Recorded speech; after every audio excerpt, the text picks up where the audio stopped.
Right then folks, here we are. Yeah, I was just thinking, I did the video earlier, carry on regardless. That was a difficult one to do. Not easy. But the reality is, you know, thinking about the church and the state the church is in and how the church has failed people so badly, I mean, it's terrible, really. It really is absolutely awful. When you think about just how badly the church has failed people, you know, it's failed nations and peoples for decades and decades and decades. I mean, put it this way, when I was walking with Stuart, we were talking about the Bible, we were talking about grace and forgiveness and, you know, how the church has failed us. And you know, when we were talking about the revival, he mentioned a revival in 2006. I'd never even heard of it. It wasn't a widespread revival. It was only a little revival, but it was still a revival. But one that hadn't got around, hadn't even been mentioned. Yeah, so I think it was up in Scotland somewhere. So 2006, I was down the bottom of England and it wasn't mentioned at all. Nobody knew it. Yeah. Well, nobody spoke of it, so. Why? But that's because pretty much there's been no interest in it. There's been no interest. I mean, it's ridiculous. And I said about, the church and the way the church has let people down. I've done videos before talking about, the way that, I've come across people. Like there was a Christian bookshop in, I think Bournemouth actually. I think it's in Bournemouth. I can't be absolute certainty, but I think it is in Bournemouth.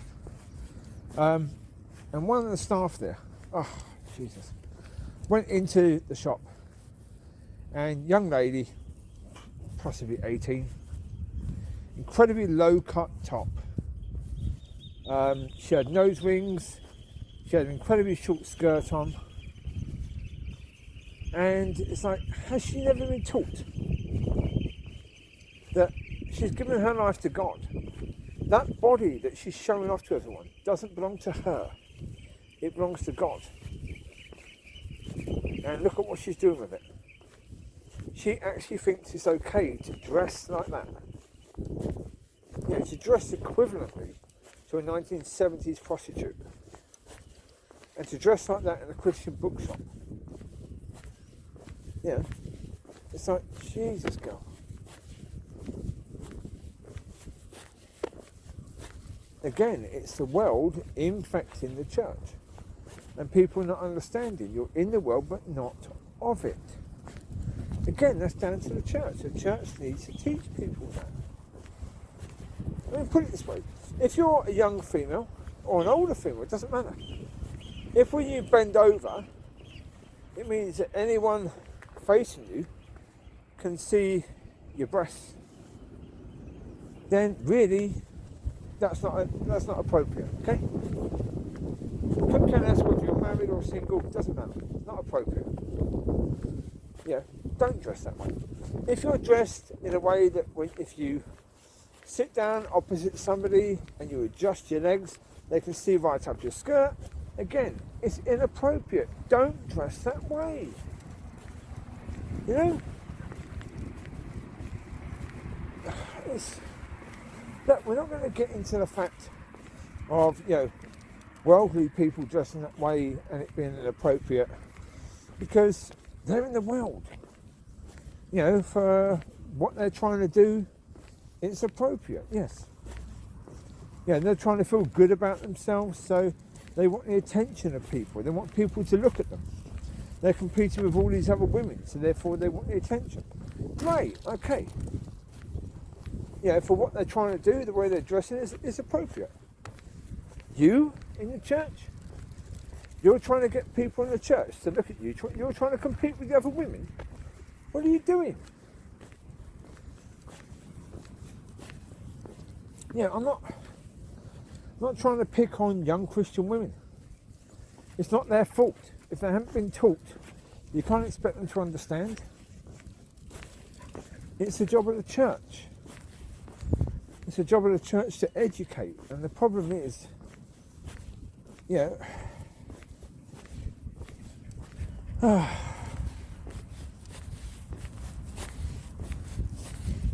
as I say, church is too busy trying not to say anything that could come across as offensive. It's been too busy trying to do that for too long. Don't do anything that could upset somebody. So basically, don't do anything. Don't really do anything, don't really say anything, because somebody could get offended by it. Who do they not care about offending? Well, the ones who aren't really there. God, for example. God's never in these churches, so therefore they don't care about offending God, because God's not there. They don't care about offending spirit-filled born-again Christians, because if there are some there, then they end up being forgiving and forbearing and graceful and merciful. Praying that God will do something in that church or guide them out of it. So they're not really going to stand up and say anything. Well, unless they're like me, they're not. I was explaining to Stuart, the problem is that you go to a church, you end up caring about the people. Because you care about the people, you can't just stand around and pretend that their behaviour as it is okay. You can't just pretend that that's okay, because it isn't. Not in any way, shape or form. There's nothing okay about that. About having church, which is, as I said in that video earlier, delivering puke. And if you went to a church and they did actually puke all over you every single time you went there, you'd be thinking, what the heck is going on with this place? I'm not going back here. Wouldn't you? If it was actually physical puke that they were covering you with every single time you went to that church, you wouldn't go back there. You'd say, no, I'm not going back there. I'm not having any of this. No. I'm staying away. I don't like puke. I don't want to be covered in that. Cheers, but no. I'm not come here for that. Once it's like, okay, but the fact you keep on doing the same thing, it's like, come on, sort yourself out.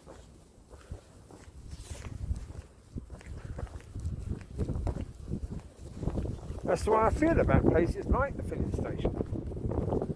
Sort yourself out. Once in a while, okay, I understand it. Once in a while. You get a bad speaker, okay. But it's a pattern. It's not once in a while. It's every single speaker. Every single speaker is producing puke. It's the same thing every time.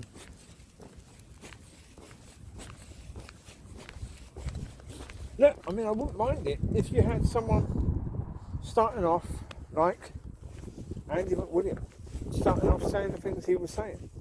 But then when you got to the point of saying there were people here who won't go God's way, if he'd have then said, my God, there was some of you listening who, for some crazy reason, are going to choose not to do things God's way. In all the years you've been coming to church, you still haven't figured out that his way is the only way. Well, come on.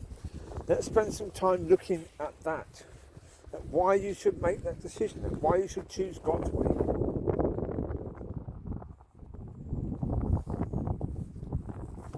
If we'd have done that, if we'd have come with some message, and then the Holy Spirit and God would have just sort of caught his attention when he was speaking about that, and got him to feel any degree of love towards the people that he was speaking to. I thought, okay, great. Yeah, in the end, the message ended up good. It was bad to start with. Very, very bad to start with. I mean, his prayer was weak. To say the least, incredibly weak.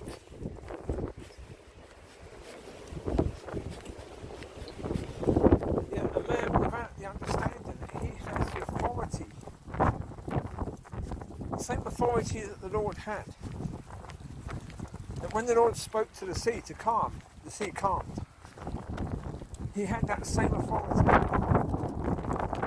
When he spoke, things could happen, or things would happen. You didn't understand it.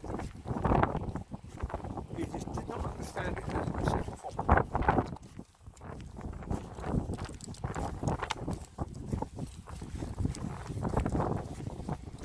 No. That's disappointing. Yeah, I mean, earlier on I was thinking about something else that was an interesting point.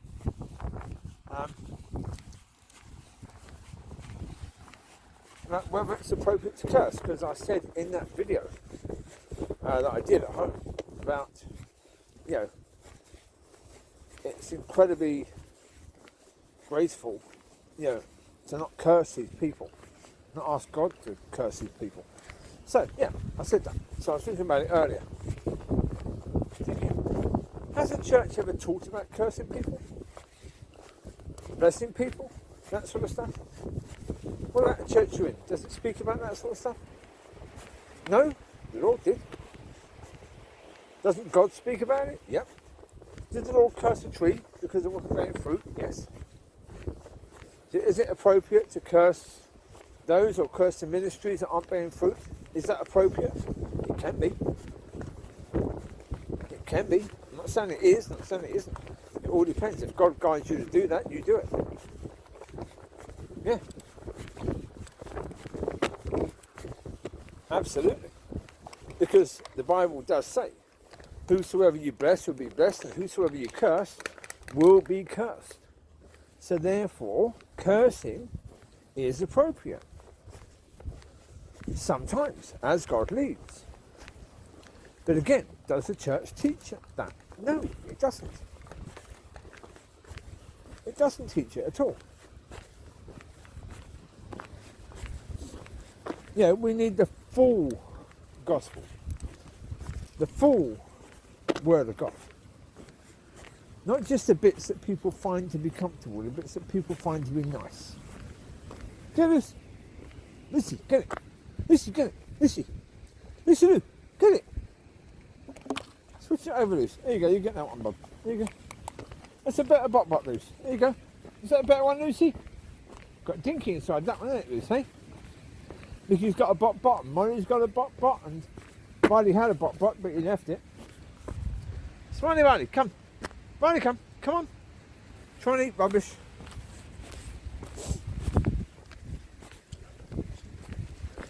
No, I mean, things like blessing, cursing, forbearance.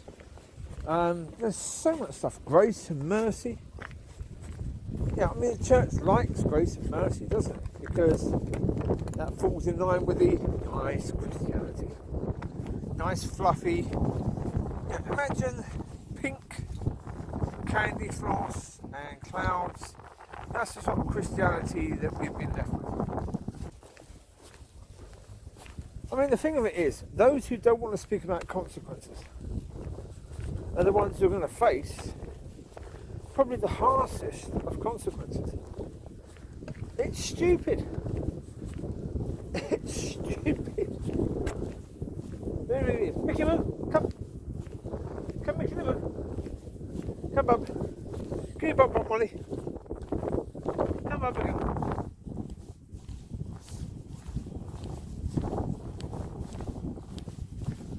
Yeah. Reality is that,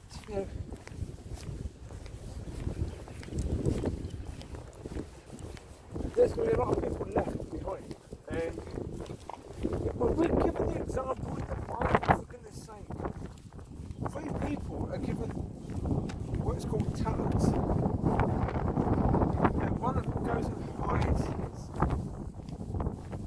wants to get back what he's given, right? protect it through fear. Right? Fear is what leads that person. Don't do anything with it because there's a risk. The other people invest. Those who invest make double their talent, basically. So, the one who was in fear, the one who hid his talent, came and gave it back, and his was taken from him. So, if you're running a church or a church organisation, and you've done things in fear, you're not wanting to offend people, because you don't want to lose people, do you? Yeah, bums on seats is far more important than the eternal destination of those people, because really, the eternal destination of those people is down to God, right? Not down to you. Yeah, but come on. Who is God using to speak to these people? You're claiming that God is using you, and yet you're then claiming it's nothing to do with you, it's down to God. Right? Isn't that the truth? It's not my responsibility if these people aren't hearing the truth. It's up to God to deal with that. It's up to God to teach these people. It's up to God to, excuse me. Yeah, but you're also saying that God is using you and God is using the ministry that you've got, yes? Well, make your mind up.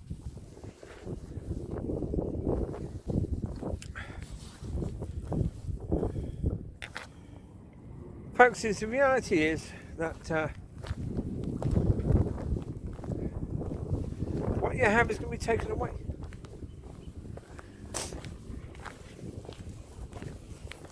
And it's quite likely that people who you've been trying to protect, they're going to blame you for their situation.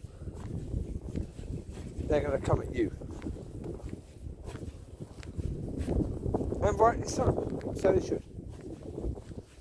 So they should.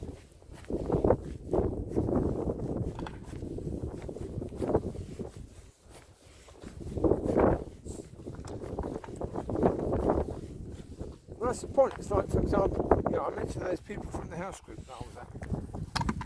Those people were in a situation where they were making a decision. Micky, move. Come, Micky. Micky. That was yours, Micky, wasn't it? You take it. Mollie. Run, Eve. Mollie's. Get Mollie. Give me a bottle, bub. Right, the people from the house group, yes. They had a friend who, that one I talked to you about, who wasn't baptised. God told them to do the house group in a certain way. They said no, because it risks losing this person from the group. This person may very well walk out the group, and he's our friend, so we don't want to lose him from the group. Well, quite likely, that friend is not going to be saved because of your decision. It's quite likely that had you done things God's way, that God was actually thinking about that person and thinking about, well, look, if you do things this way, that person will come to the understanding that he needs to be baptised, and he'll get baptised and he'll be saved. But you said no, because you went by fear. So you said no, you weren't going to do things God's way. You were going to protect this individual or protect your group and not want to lose somebody, even though it means that that person may lose his soul as a result. But that's what you choose. You, as the people whose house group it is, you made that decision. You didn't trust God. You didn't trust that God knew what he was doing. You didn't trust that, your friend may have left the group, but he may then have come back and having a completely different attitude towards the things that he was saying he didn't need to do.